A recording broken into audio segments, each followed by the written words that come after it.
It's hard to understand the way that you went out. I bet you're living with a little hint of doubt. Maybe next time when you gotta show your hand, you won't cut and run, you'll finally make a stand.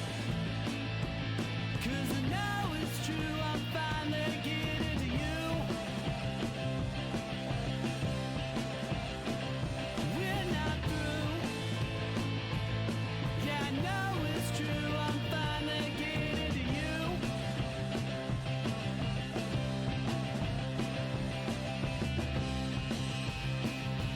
Existential questions always get you down. All you want to know is are we lost or found? Is there something that you feel you need to chase? I bet you thought you'd put me in my place. 'Cause I know it's true, I'm finally getting to you. We're not through. I know it's true, I'm finally getting to you.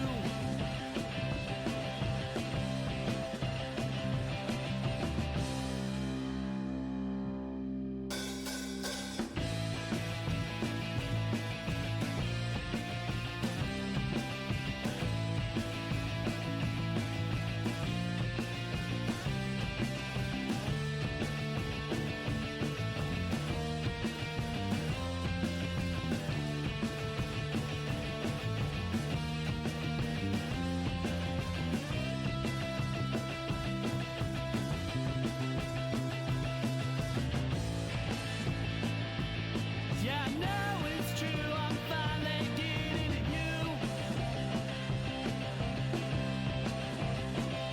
We're not through. Yeah, I know it's true, I'm finally getting to you.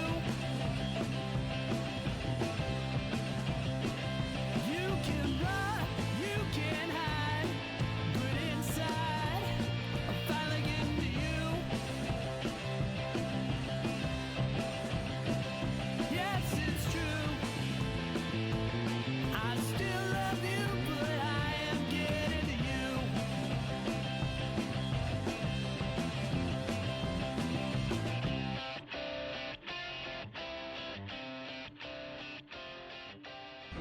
Stand by to initiate release sequencer. On my mark. 5, We're on express elevator to hell. Going down. 2, 1. Mark.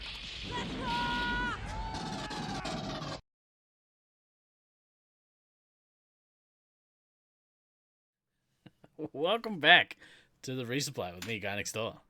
Me, DK. And me, Than. Bring you your weekly-ish double tap.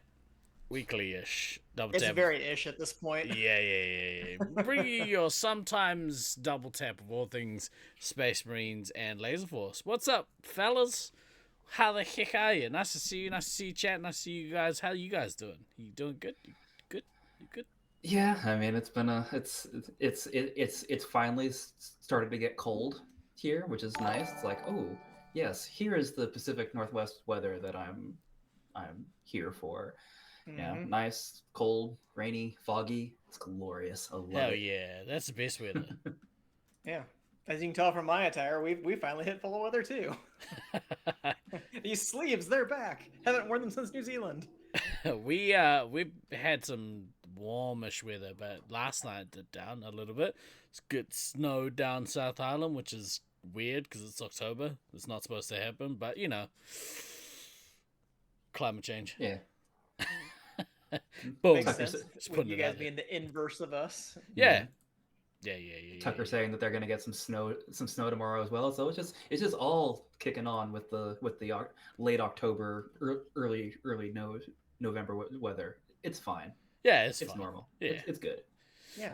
Fall, spring, it's good. I like the cold. I prefer the cold. Like autumn is nice because it's cold and sunny. That's the best kind of Exactly. year. That weather. Exactly. Booyah. As a hefty fellow, I don't like being sweaty. It's a bullshit. I wonder if I can just test this. I guess that's going. Sorry, it wasn't working. Decided to throw myself Not on the enough party. lights. Yeah, prefer the cooler weather. This dumb guy is going to Australia next week, so apparently it's been getting up to like in the 30s, which 30 Celsius is stupid. On the warmer Warm. side. Yeah, and like Warm. real muggy. You finally had the rain here as well. Yuck. Heat and rain, the worst. The actual worst. Brisbane, you sucks. You're the worst. Yeah. I think it's That's pretty a nice lie. in the winter. Yeah, I guess so. Yeah, Brisbane actually in the winter is beautiful. Very nice, very nice. But summer, any other time of the year, really, no thank you. I'd rather be here. There's no spiders. There are spiders, but there's no like spiders. What the? Are you? There are no spiders, really? We have That's- some spiders. You literally have the spider that they use to model the arachnophobia spiders on. The Avondale spiders. Oh yeah, I I don't guess. feel like so. I saw any spiders the entire 15 days I was in New Zealand. We have spiders, right? But Australia have demons, is what they have. Okay, yeah, that I will give you. yeah. But to say you guys don't have spiders, We've come got on. them, but we don't have to cross the street if we see one. You know what I'm saying? No, I Yeah. still remember one of the times in Brisbane. I think this was 2005, and I remember taking a walk near where I was staying and kind of looking up and going, wait, what is that in the sky? And realizing that there were massive spider webs between the light pole and the tree, and they were just spiders just chilling in the webs, just waiting for birds to fly into. And it's like, no, They're actually I'm- secretly, well, not even that secretly. They're trying to catch you. That's what's happening there. They're trying to catch Legit. you.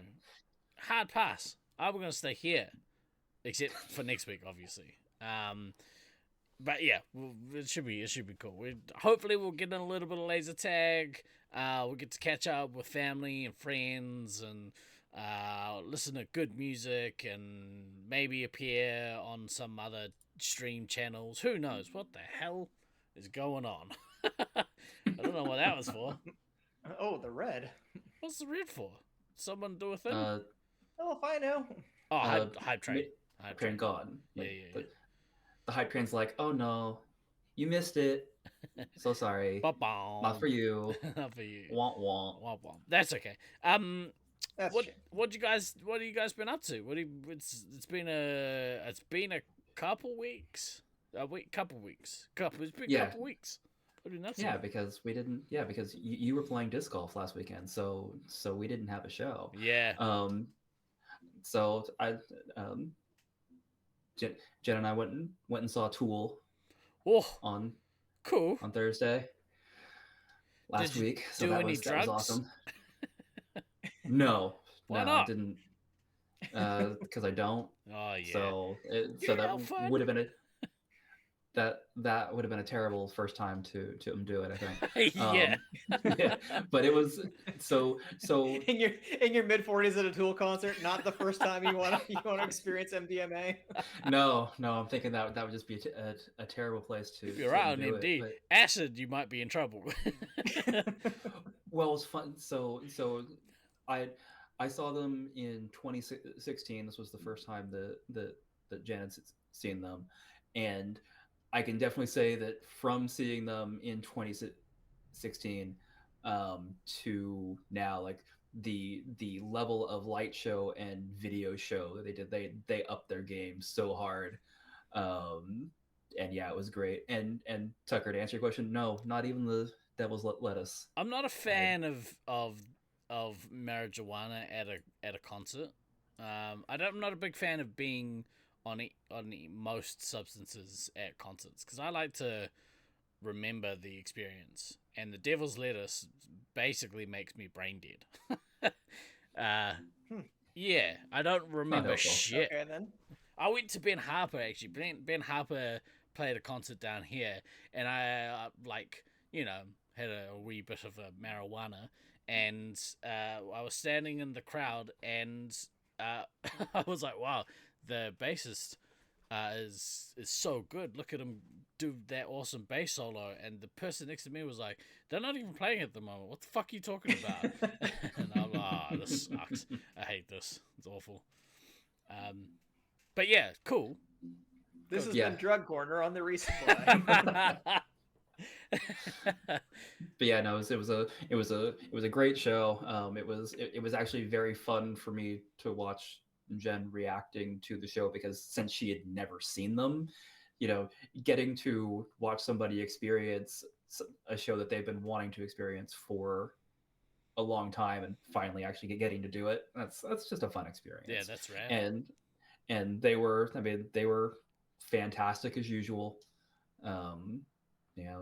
Definitely played some deeper album cuts, because there was just definitely some things I'm listening to. I'm like, I don't recognize, I kind of recognize that, but not really, because I'm not necessarily a huge Tool fan, but you got to go see them when they're close.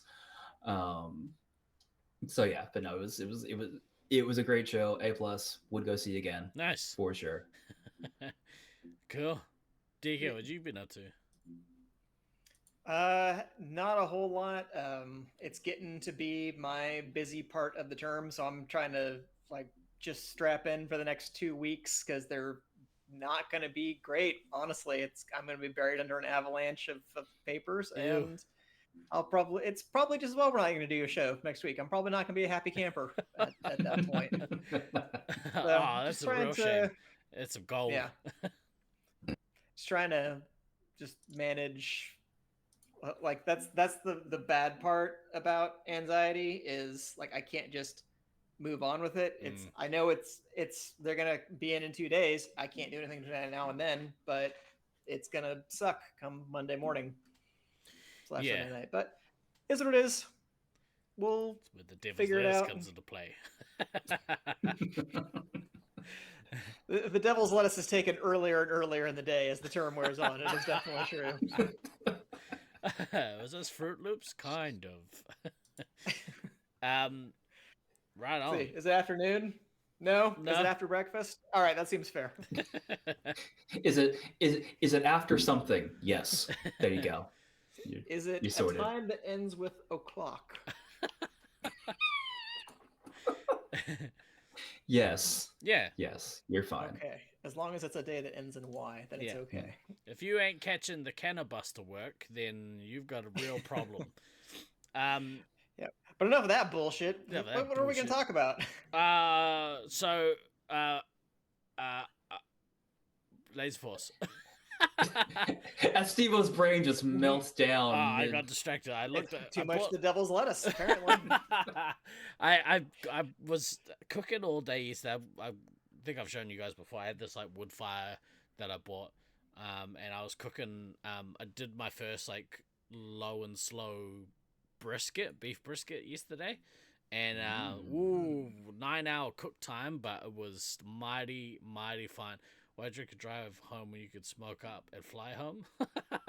Exactly right, Daz. You get it. But I got distracted because I went to the dump shop last week, and I bought myself a new knife. If anyone's been keeping up with my knife exploits, this is the second biggest knife that I found from there.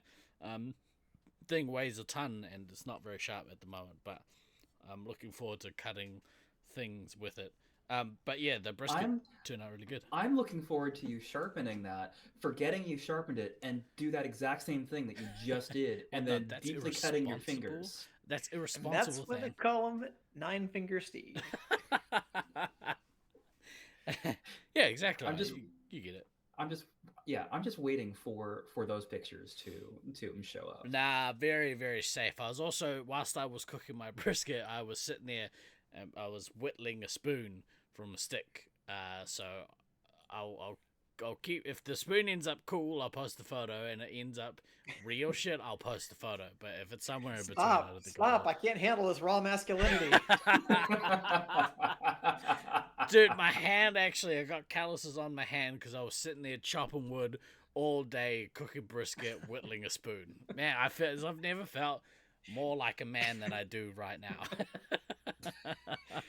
You're now a true Ron Swanson status. Exactly. I gotta head on down to the meat and stuff. Right. We're gonna talk about some lasers. It's been a little while since we've played. You guys played a few weeks ago, obviously, and we talked about that. That sounds nice. I haven't been back to lasers in a couple of weeks, which is a real shame because boo this man. I was thinking earlier in the week that I'd go on Friday night, as in last night, and I completely forgot. It was really dumb. I think I just got excited about my meat. Getting excited about your meat is definitely one reason to forget other activities. So we've all been guilty of it at one time or another in our lives, but yeah, try to control your passions. Yeah, that's right. Just sitting in the garage playing with my wood, checking out my meat. That's essentially what yesterday was all about. You don't think that's ever happened over here? Well, you gotta check your meat at least once a week, Tucker. Otherwise, it could go off. We're gonna talk about some Laser Force stuff now. Obviously it's been a little while since we played, so I'm itching to get back into it. I'm looking forward to potentially playing in Brisbane, which would be nice, because as you all know, we all love that maze. It's a great place to play. If you live in Brisbane, head on down to Brisbane Laser Force and play some Laser Force. It's good for you. What are we talking about today, DK? Well, we were going to talk about the anatomy of a game. So what part's the meat? Let's break down the game's meat. Exactly. So when you cut into that game meat. Oh, keep going.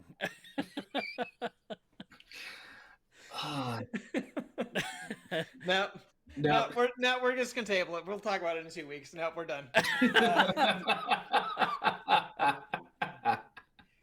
But this kind of came about when I was doing some of the commentary tracks on games that we played at Nats, in like breaking down what's happening in the early game, mid game, late game, and I kind of got to thinking, well, really, like, I have a sort of general idea of situations that I would consider to happen in early, mid, late game.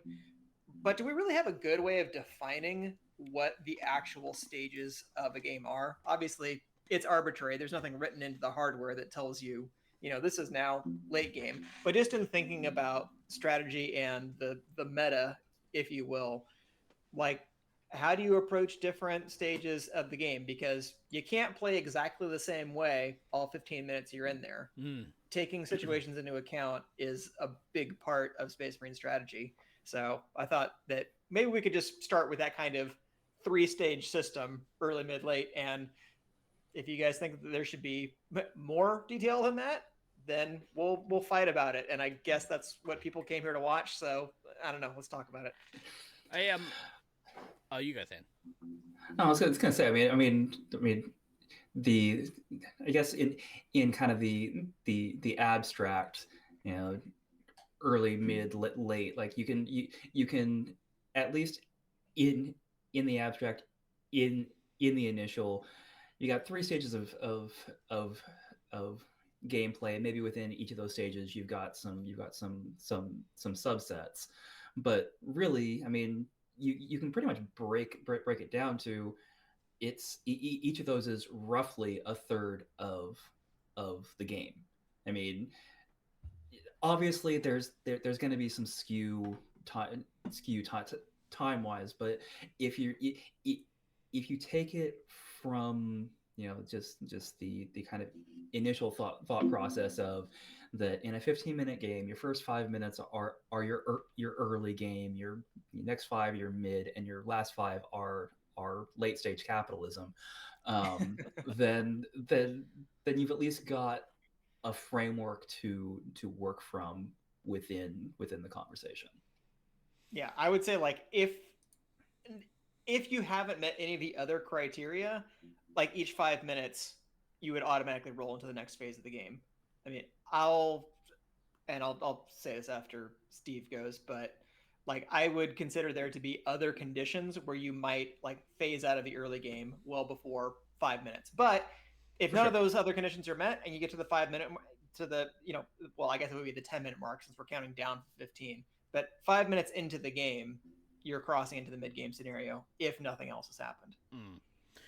I would say like these phases, I guess, are predicated on like you're either holding your own against a team or you're dominating a team, because a team that's getting dominated really doesn't. They've got maybe two phases. It's the start of the game and then getting beat up. Okay, that's valid. Yeah.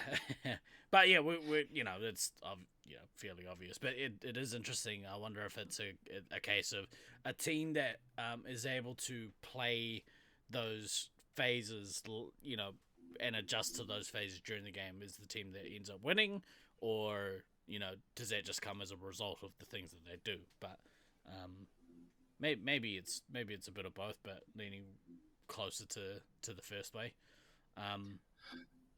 Well, I would say, using kind of that logic around the, if you're a team that's just getting straight up wrecked, yeah, you don't have a mid game. You have a game start, early game, and oh fuck, we're all gonna die. But barring that type of scenario, both teams should be stepping through kind of each game state as at roughly the same times. If a game's relatively even and all that, like it should be stepping through it at relatively similar times.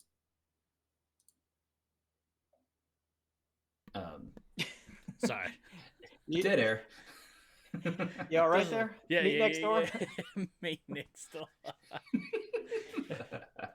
Thank you. Sorry, I got distracted myself again. Oh, it's one of those days. Well, should we talk about like the first stage? Should we go into like the first stage of things? Because I guess that's probably the easiest to define, because it starts when the game starts. Yeah, it starts when the game starts, so easy to tell there. And so, yeah, like Than was saying, worst case scenario or best case scenario, depending how you look at it, but it will last no more than 5 minutes would be the early game. But I would also kind of define the early game. If I had to kind of make cuts, I'm like, okay, if I really had to define it, it lasts as long as both, I guess, yeah, as long as both medics are on 10 or more nuke adjusted lives. So like if a medic is on 13 lives, but the opposing commander has a nuke, they're on 10 nuke adjusted lives. Right. It's like once that nuke goes, they're going to lose that amount. Okay. So once like commanders have enough nukes to get medics under 10 lives, we've kind of moved out of the early game. I would also say the early game could be super quick, because if one team has an initial tactical victory, like they take the area that they want, or they deny the area that the enemy team wants, and they get pushed to a different part of the field, that might push you already toward a mid-game scenario as well. So sometimes the early game might only be 45 seconds if like one team just gets hammered at the start and like, crap. Like in Auckland, both teams try to go for the tower. If one team successfully takes the tower and completely kicks the other team out, I would say like early game is over in that case, because one team achieved what they wanted to do for the earliest stage of the game. The other team was not able to do that. Now they have to change strategies. And if you're changing strategies, it means your opening move didn't work. So you can't really say you're in the early game anymore because you're having to make some kind of adjustment. It's interesting as well, like a maze like ours, Nats really showed us how that first early stage of the game can change wildly. You know, like there were some games where, like, for instance, my team Auckland A played USA East, and both teams were upstairs for it felt like 8 minutes. You know, like half the game, over half the game, both teams were upstairs, and nobody was giving an inch. You know, like both teams were getting repelled. Nobody could really push the other out. Yeah, you have like one team in the nest, the other one at the top of the T ramp or the hill ramp, whatever you guys call it. And then there's been other instances where both teams will go upstairs, and the one heavy will get put down and their team immediately gets pushed downstairs, and like you said, that could be within the first 30 seconds, 45 seconds. So there's a bit of fluctuation with that early point, and I guess like the key is like being able to identify, all right, now we have to change strategies, because the teams that don't often get punished for it. Yeah, for sure. And the other thing that I think is interesting about the Auckland maze too is that, well, just because one team takes upstairs, I wouldn't necessarily say that is a termination of the early game, because it depends on what the other team's goal was. Well, I mean, like because a number of games, like we didn't even try to go upstairs Exactly right. at the start. We're like we're gonna get bases and hold blue until we have to make an adjustment later on into the game. So I mean, so basically, I think you could say that if both teams get to their initial desired main resupply point, and are then basically skirmishing between those two main resupply points, we're still early game because you've both gotten the things that you want. I think your comment about being the mid game starting at about the point that you're on 10 nuke adjusted lives, that sounds like a pretty good benchmark overall, or at least it's a benchmark that you can use for it. And it's sometimes hard to know when you're in the game exactly what that scenario is. That was easier for me when I was going back and reviewing footage of other games to be able to say, okay, early game ends now. But other than the medic, assuming that like the enemy commander has probably loosed all their nukes, you might not actually have an idea of how many nuke adjusted lives you have. So that's something you need to keep in your head, that 16 lives is great if the enemy commander's already nuked. It's probably not real great if it's 5 minutes into the game and the enemy commander has a nuke, because they probably got at least 2 at that point. Yeah, exactly. Generally a pretty safe assumption. Yeah. So then, I mean, another kind of shifting early to mid would be when you get cracked out of your initial resupply setup. That's also probably at least a decent indicator that that the game state is moving along. You are no longer you're no longer where you want to be. You are being pushed elsewhere, and that can either put you directly into end state if you really get fucked during that process, or it just puts you further into the mid state if you're able to get somewhere else and reestablish. So do you guys think that that's kind of the, like, because the game stages will vary depending on how well your team is doing or not, right? So like for Absolutely, let's say like an attacking team, or we'll go back to use the Auckland maze as the example.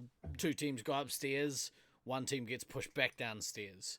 Does that now mean we've entered into a mid stage, or are we saying, okay, well, when the commander, let's say, goes down and keeps putting attacking pressure on that downstairs team, when they come back, is that kind of the transition between stages?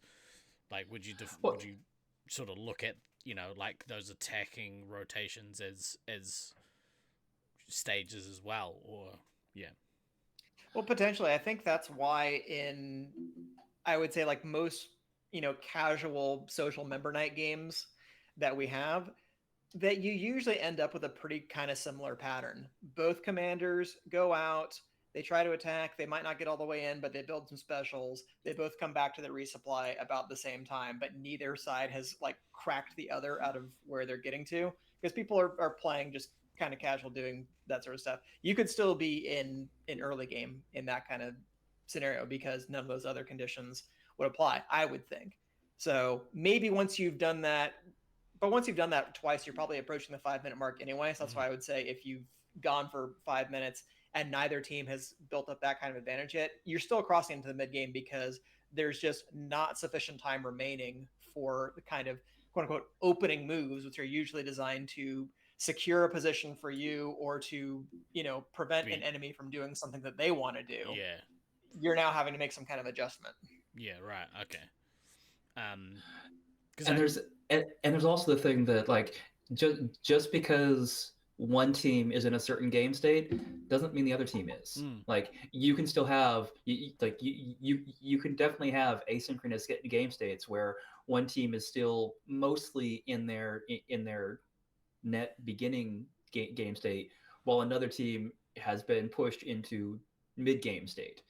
They're probably not going to be desynced for an excessive period of time, because if you've got one team in a mid game state, that usually implies that the other team should be pushing on them harder, which is more of a mid game state also. But you can definitely have some instances where, sure, team A cracks team B. Team B has to shift. Okay, so we've established that's a mid game state. But maybe in cracking team B, team A is like, oh, we don't have enough to push. We're going to retreat, reset, refill. Well, that's still technically a beginning game state. Like you're still in kind of your initial your initial moves as it were. I'm not sure I would agree, but I feel like this is just kind of a semantic difference, because I would just say that if one team has entered a mid-game state, the game has entered a mid-game state. I'm just thinking of this as like taking the situation in the game as a whole. So to me, it doesn't make sense the way that I'm thinking about it to say that one team can be in early game, the other one's in mid game. If either the game is in mid game or it isn't. If one team has failed in their opening objective, then the game is crossed into the mid game because the other team now has the luxury, like you were saying, maybe they don't have enough to push, but they can make that decision as to whether or not they want to continue pushing or they want to kind of regroup and get some fill-ups. But they have the luxury of being able to fill up because they achieved their initial objective, whereas the other team didn't. Well, semantics are the best arguments, right? Some of my favorite ticks is semantics. Good one. Wah, wah, wah. It's all right. We'll fix it in post. It's fine. Right on. So that's a good way of looking at it, because at first I think I was more leaning towards what Dan was saying about how each team has their own kind of definition of, are we in a mid-game state? Are we still kind of at the start? But I think you're right. I think, like if one team is in that kind of, all right, we push that team down stairs, the game itself as a whole is, has kind of moved into the next phase. So I think that's probably the better way of looking at it. It's at least different from what you wanted to do at the start. Oh, sure. Take his side. That's all right. You got a better hat on than DK. That's also accurate. Yeah. However, DK has much better hair than I do, necessitating me wearing the hat. So I've got both bases covered. Hoorah! Yeah. You can just fuck right off with your amazing hair. Yeah, shut up, Fat Thor. So why do you think it's like important that teams or players are able to kind of recognize this? Like, where is the advantage in doing or being able to identify these kind of stages? I think the advantage is in knowing when and what sort of adjustment you need to make, because every team should have some kind of opening objective. Now, the opening objective might be we want to push the other team as hard as possible and prevent them from setting up. That's usually an advantage or a luxury that you might have if you're a stronger team playing against a weaker team is, well, we can probably do sort of what we want this game, and we don't need to worry about establishing a particular position. We can kind of control the tempo of the game. We just want to stop the other team from getting comfortable. When you have two teams that are closer in skill level, I think both teams are going to want to say, let us get to the area where we are strongest, where we are most likely to be able to succeed in this game. The two teams may have different ideas of where that is, but they might have the same idea of where it is. So you need to know whether or not you accomplish your early game objective, and whether or not like you need to make that adjustment. Because I think the downside to not having any kind of early game plan for this is what we want to accomplish within the first couple of minutes of the game, you just run into a situation where maybe the commander goes out and has a great attack, but your team gets utterly hammered by the enemy team, because it's like, well, surprise, the commander was doing really great because you had both 3 hits that were attacking your backline constantly. So does the commander need to make some kind of adjustment of, well, I'm just wailing on the other team. I trust my team enough to be able to handle whatever pressure is coming at them, or our objective was to get this part of the field. And as much fun as I'm having beating up the other team and building specials, it's more important that I be able to achieve that kind of objective for us to be able to capture the area that we want, whether that's, upstairs in Auckland, whether that's a key piece of real estate in, say, the Loveland or St. George field. I was saying that's why I like Auckland and St. George as fields, because both teams can do what they want to do off the start of the game, and they might be completely different, but they might also want to go to the same place. And I think that makes for a lot more interesting early game scenarios. Whereas, like, as much as I love the Brisbane field, as much as I loved the old SAC field, it was pretty well established what both teams were going to do. Like, there's not really a whole lot of variation in opening moves. It's, okay, this team's going to go to the resupply area at the top of their ramp. This team's going to go to the resupply area at the top of their ramp. I'd say Loveland's like, it's not going to be a big mystery what the other team is going to do, most likely, but you plan around that as well.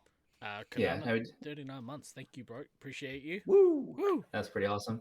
Yeah, I mean, so for the Sacramento maze, I mean, it was very much, you green gets up top of green, red gets up top of red. Like the only kind of variation that you would ever have on that is very occasionally you'd have, red decide just to go straight to the open side because of access.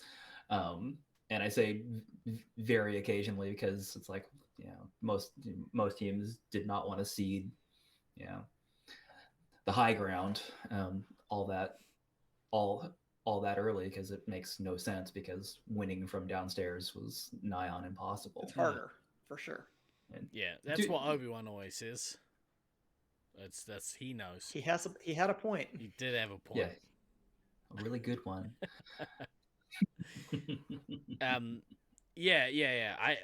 It's, man, Auckland's maze is good.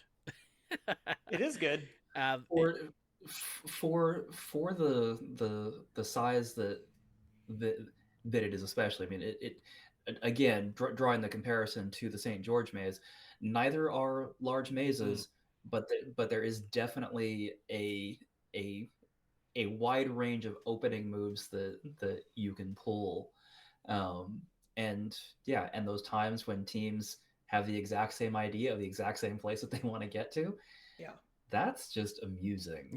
Those are the kind of scenarios where I imagine where you might have a very short early game, because if both teams have distinct objectives, each one gets to where they want to go and they can set up how they want, fine. If both teams have the same objective, then it's like I said, the early game can be over within the first minute in some cases. Do you think because one team is going to succeed, one is not? Do you think that, like, because if you've got a maze, okay, let's say for example, Auckland, if you've got a maze where it's pretty easy to get from your first option to your second option pretty quickly, and sometimes without getting your resupply beat up all over the place, do you think that you're potentially entered into a new stage of the game, because you still potentially have you're not necessarily on the back foot, if you know what I mean? Like you're already built into your plan. Okay, we have a contingency. We'll go upstairs. Okay, we didn't. The heavy got put down, so he got flush immediately. And we took a detour to get to point B essentially. Do you think that that's entered into a new phase? I feel like that. I feel like that's one of those things where, can it be entering into a new phase? Sure. That's like gray area. Yeah. Is it necessarily entering into a new phase? Not necessarily.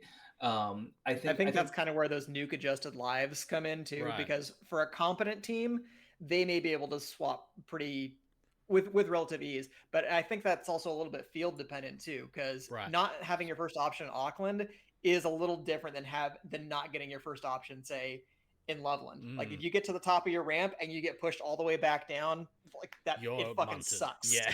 Yeah. It's a fucking problem. God damn fucking resupplies. Yeah. Sorry, I cut you off though, Than, but I think we're both kind of saying that's like gray area. Yeah. No, we're definitely on the same page there. So where does it become definitively that kind of second phase of the game? I think in that case, I think it becomes a combination of how smoothly do you get into your fallback position. Like if it really is literally you get there, you have this initial contact and you're nope. Like, nope, and everybody bounces immediately, and you're set up, and it's not, your medic didn't lose more than one or two lives, whatever, and now everything is just chill. I think at that point you're still early game, you're fine. If you do that and you just get absolutely fucking destroyed, and you're now having issues getting set back up because you just got munted super hard, mid game. Munted. Yeah.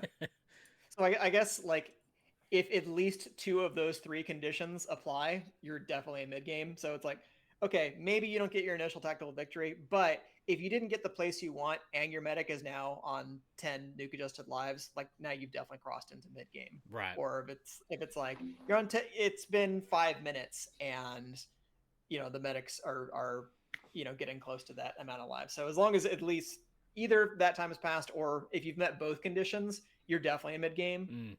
If you only met one, it's like, well, it kind of depends. Depends on the field, depends on the team.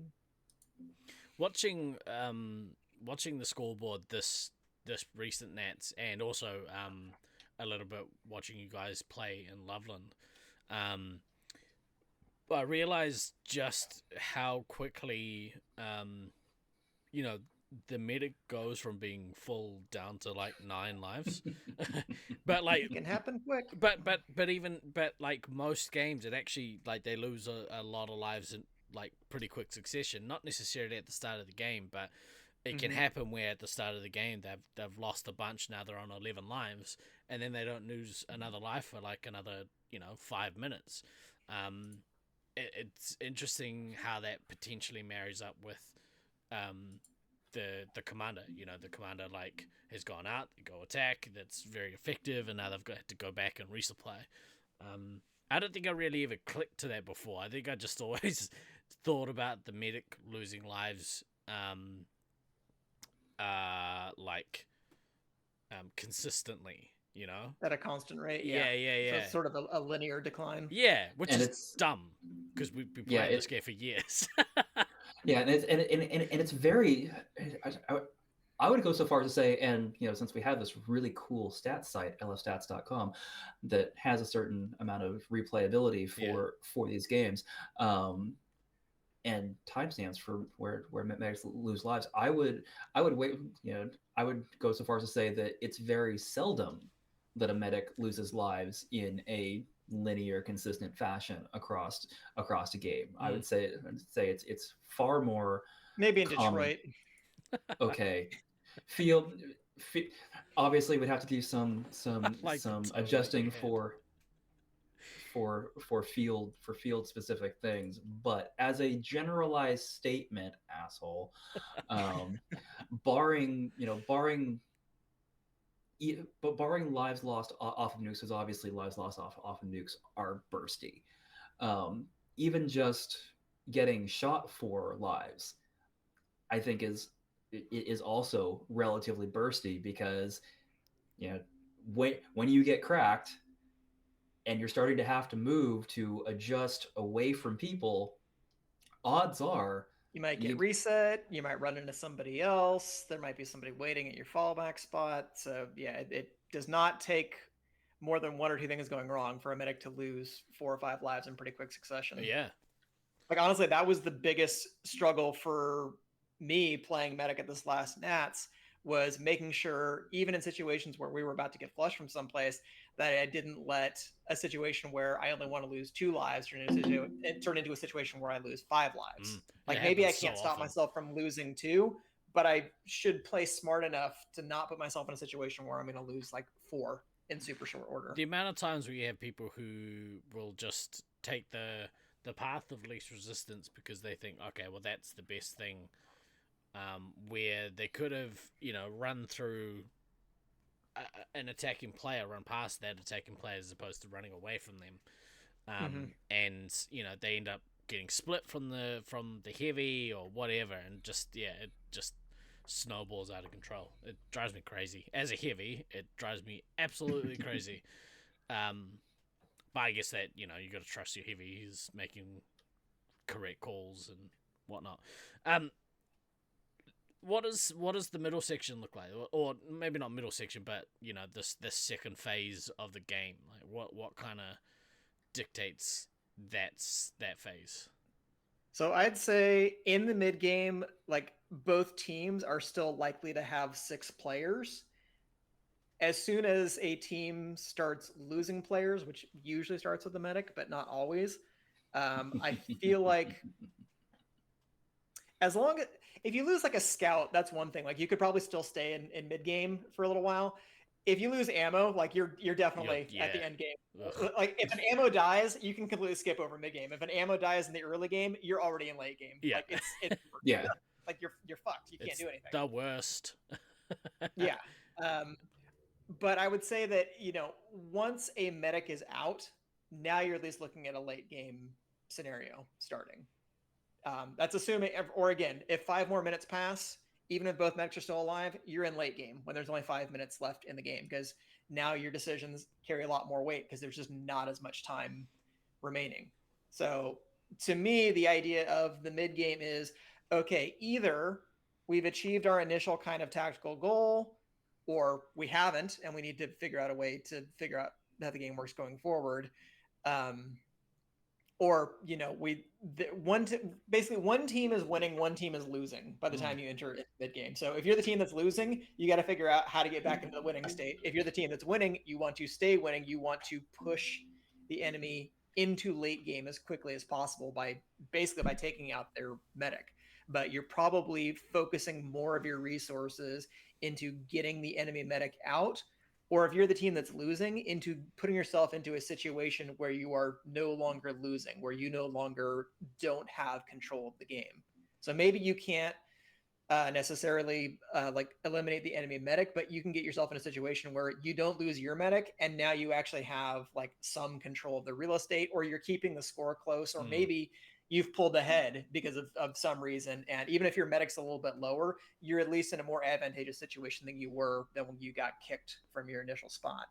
Yeah, maybe you got kicked, and whilst they have now got position and maybe taken a bunch more lives from your medic than you would like, you might be leading on the scoreboard, which, happened a lot. Happened a lot to us, actually, over Nats. There's plenty of games where we got eliminated, but we were winning on points. Yeah. It's the worst. Yeah, stupid Steve Heavy. Right on. So yeah, that makes a lot of sense. I suppose it's that kind of like the mid section of the game. I suppose unless there's something drastic happened at either the start or the end, that midsection seems quite long potentially. So it's not you're not can be. necessarily looking at like, this is the first third of the game, this is the second third of the game, and they're the same length. It's not necessarily that, right? Like it's No, I for don't sure. think so. okay. Yeah, we just did. Yeah, again, I just threw out the initial breaking it into 5-minute chunks just for ease of initial discussion. And those games probably do exist, honestly, where the Yeah. early game lasts for 5 minutes, the middle game lasts for 5 minutes, the late game lasts for 5 minutes. If both teams live to the end, and like if neither medic dies, and there's still 5 minutes left in the game, then yeah, I could easily see each section being 5 minutes long. But that's not going to be true of every game. Yeah. I don't even want to make a generalization and say like, well, most versus some. I'd have to dig more into it. Yeah. Which again, we have this great website called lfstats.com. True. It does feel less often than more often. But like you said, it's hard to kind of to pinpoint that unless you go through a large grouping of games and actually measure it. But I don't know if there's any value in measuring it.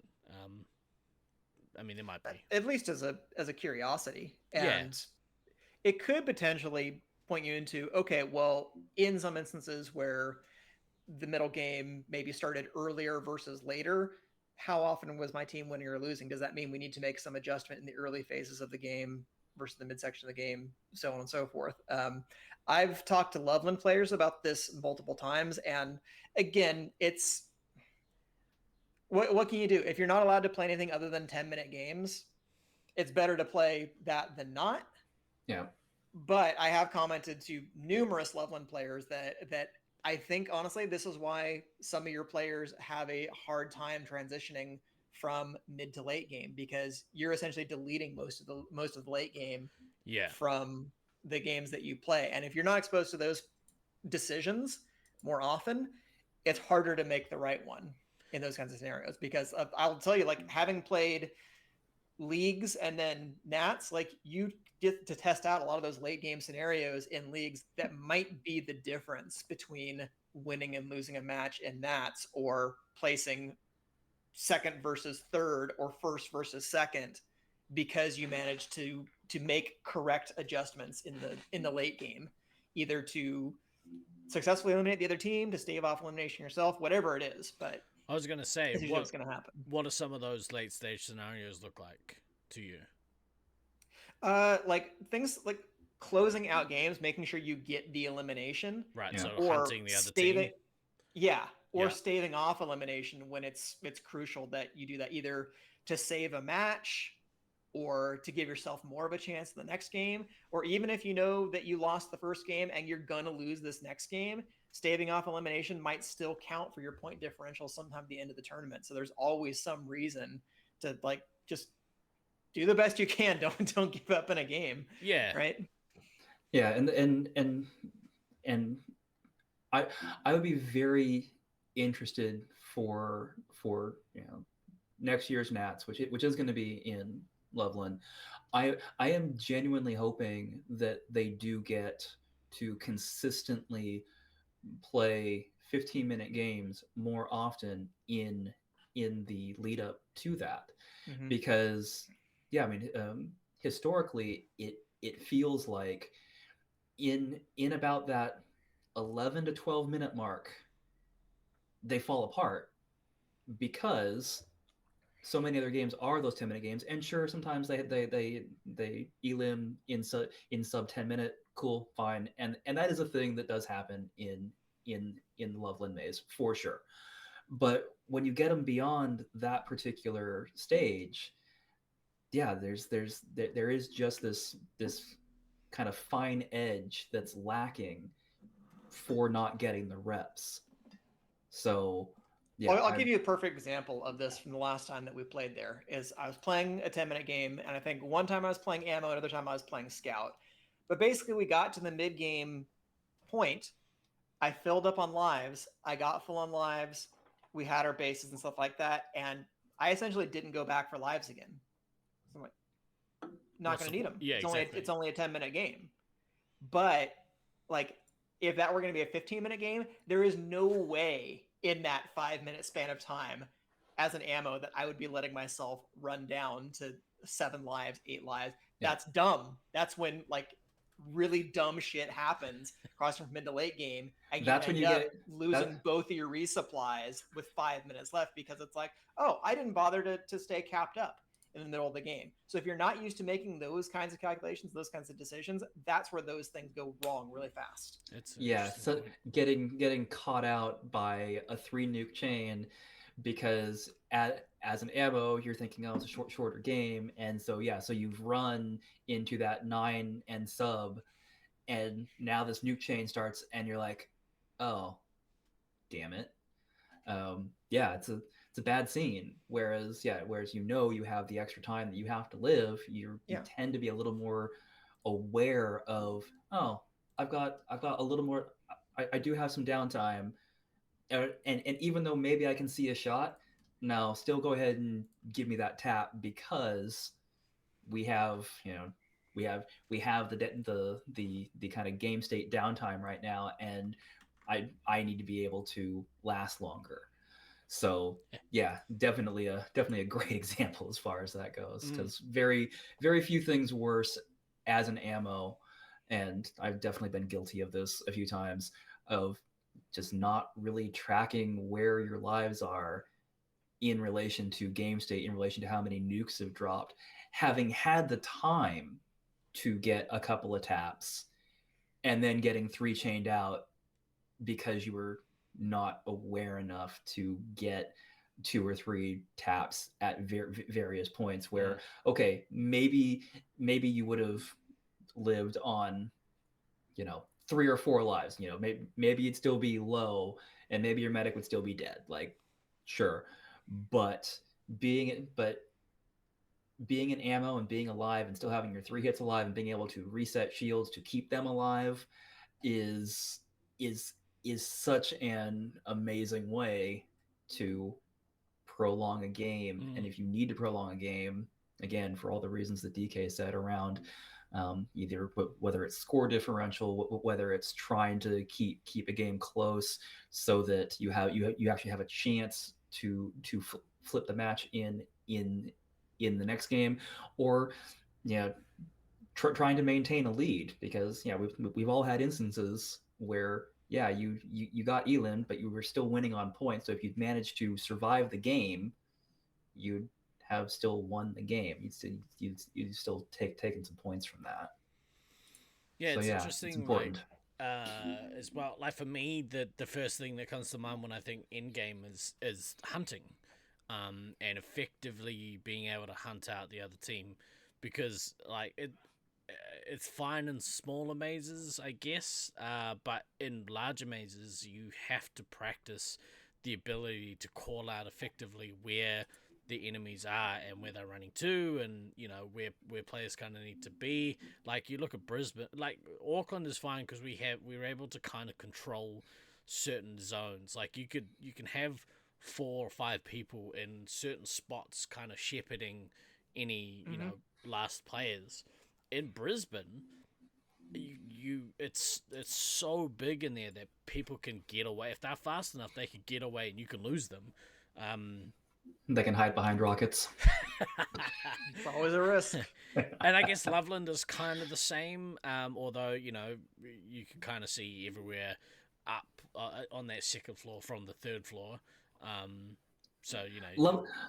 Loveland has some interesting vanishing spots, but the reality there is that if you're aware of the vanishing spots, you should be able to, in an end game scenario, make those spots non-viable if you're hunting. Yeah. Should. So I guess if you Keyword being should. if you don't have that end time to practice that stuff, it's going to make it very, very difficult. So, When getting into a scenario too where you are, quote unquote hunting, that is something that as the team that is trying to stave off elimination, you can either facilitate or make very difficult on the other team depending on the circumstances. Because again, going back to like the very last game of Nats this last year, like I think in a typical like round play game, that game could have been ended much sooner than it was, because I don't know there would have been the same incentive for Brisbane to really wall up and try to stave off elimination. But since that was literally their tournament life on the line, yeah, they pulled out all the stops. And even though they lost their medic well in advance of the 5-minute mark, I think he was out at about the 7 or 8-minute mark. Sounds But about right. they managed to hold off. Like Rusty didn't get eliminated until I think there was like a minute 15, somewhere around that mark left. So they made that late game very, very long. Or sometimes like Medic gets eliminated at the 7-minute mark, it's pretty much mop up time. And had they just split apart, run in different directions, and not set up smartly like they did, that game could have been over way sooner. But there are always things you can do, right, just to make it as difficult on the enemy team as possible. And that was not guaranteed. Like if we didn't have our shit together and weren't able to effectively attack and or crack that wall, they probably could have staved off elimination, honestly, if we hadn't been on it. Yeah, right on. I guess, is there anything else you kind of want to touch on with like the different kind of stages of a game? I would just say that this is where like nukes become so relevant, and being cognizant of how many nukes your commander has and the other commander has, just having some kind of ballpark idea as a player in the game really, really helps and improves your understanding of the flow of the game in that kind of scenario. Because again, having 12 lives might be plenty if you're on an attack run and just wailing on the enemy team and stuff like that, but not if you're 9 minutes into the game and the enemy commander has not nuked at all. Like unless you've absolutely been hammering the enemy commander and you know that they just don't have jack shit, like they're gonna probably have like 3 nukes by that point, maybe more. So 12 lives, that actually is probably not enough to extend an attack. So that's where the same data that's available to a player might mean completely different things depending what stage of the game is. So that's why I think like being able to think about that, about whether you're in an early game state, a mid game state, a late game state, is going to inform those things. Like again, that last game of Nats, at one point Kodama let himself get down to like 4 or 5 lives, but it didn't matter because Taipan had launched off all his nukes. The enemy team was walling. There was no chance that he was going to have any problem getting back to me as the medic. So sure, you can extend your attack all the way down to 4 or 5 lives. That's not a problem. But if like Taipan hadn't nuked in 5 minutes, that would be dumb as shit because you might get nuked out of the game. The great Pat McAfee says, situations are situational. And I think that really applies in this instance. Words of wisdom. Yeah. Well, everything that we've kind of discussed with this, it all ties back to overall game awareness, overall arena awareness, and making use of as much information as you possibly can from within the game. I mean, you can gain so much information just listening to the arena sounds. You can gain so much information if you're just paying attention to what's happening around you. Now, are you ever going to have perfect information in a game as a player? Of course not. You know, that's perfect information as a player in game is a myth.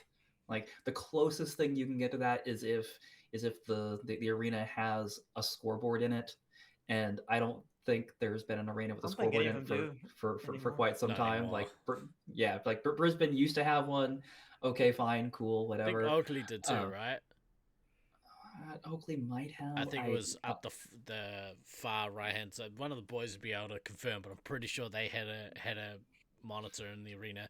They might have covered it for Nats, but yeah. I'm sure there But was so one there. but all that be that as it may, the point being, you as a player are never going to have perfect information, but you can have pretty good information.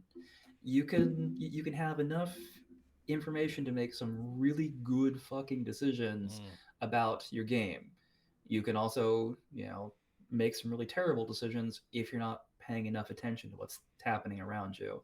And I think all of us can say we have we have both made some really great decisions based on information, and we have made some really fucking poor decisions based on information or lack thereof. So I remember So back pro, in. pro tip for medics out there: one, bother your ammos constantly about how many lives they have. correct. You don't just have to automatically shoot them, but like constantly bother them Yeah. about it and just being like, how many lives are you on? How many lives are you on? It's And good. if they say that it's any number less than 17, then you better get ready to resupply them. They should be doing that.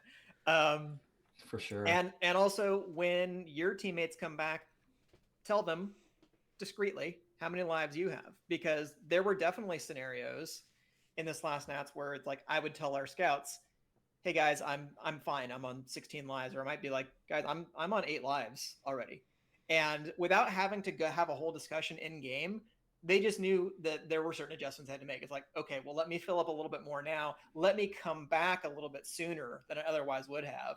If I know that my medic has had 16 lives after the enemy already let off an early nuke, like great, I can stay out for a while as a scout.